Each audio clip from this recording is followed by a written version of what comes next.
5G smart phone കൊടുക്കാനുണ്ട് guys. ഒരു box piece 5G smart phone നമ്മുടെ ഷോപ്പിലേക്ക് എത്തിയിട്ടുണ്ട്. 13+ ആണ് സാധനം. ഇൻഷുറൻസ് ഉള്ള പീസാണ് കേട്ടോ. പക്ഷേ അവർ ഇൻഷുറൻസ് മൊത്തം ക്ലോസ് ചെയ്തതാണ്. 8GB Ram, 128 storage. Clean piece കേട്ടോ, പുതിയ സാധനമാണ്. പക്ഷെ പറഞ്ഞിട്ട് കാര്യമില്ല, നല്ല വീഴക്കം വീണ് നല്ല ബെൻഡുണ്ട് ഫോണിൽ, നല്ല വള്ളം പോലെ വളഞ്ഞിരിപ്പുണ്ട്. ഡിസ്പ്ലേ ഒറിജിനലാണ് കേട്ടോ. ഡിസ്പ്ലേ വേറെ പണിയോ കാര്യങ്ങളും ചെയ്തിട്ടില്ല. പവർ ബട്ടൺ വർക്കാവുന്നില്ല. ഈ ബെൻഡ് ആയതിനെ തുടർന്ന് എന്തോ വിഷയം സംഭവിച്ച് പവർ ബട്ടൺ മാത്രം വർക്കാവുന്നില്ല. അത് പണി ചെയ്യേണ്ടി വരും. നമുക്ക് എടുത്തു കഴിഞ്ഞാലും ചെറിയൊരു മാച്ച് വർക്ക് ചെയ്യേണ്ടി വരും.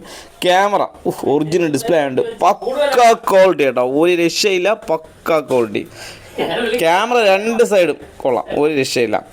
പിന്നെ സെറ്റിംഗ് കൊള്ളാം, ഉപയോഗിക്കാനൊക്കെ പെർഫെക്റ്റ് ആണ് സാധനം. ഈ ബെൻഡ് മാത്രമേ ഒരു വലിയൊരു കുറവായിട്ട് ഈ സെറ്റിന് ഞാൻ കാണുന്നുള്ളൂ കേട്ടോ. ഈ ബെൻഡ് വിഷയമല്ല, ഞാൻ എടുത്ത് ഉപയോഗിച്ചോളാം എന്നുള്ളവർ മാത്രം എന്നെ കോൺടാക്റ്റ് ചെയ്യും ഗൈസ്. ഇത് നമ്മൾ എടുത്തിട്ടില്ല, ഇതിൻ്റെ വില നമ്മൾ വളരെ കുറച്ചാണ്. 5000 രൂപയ്ക്ക്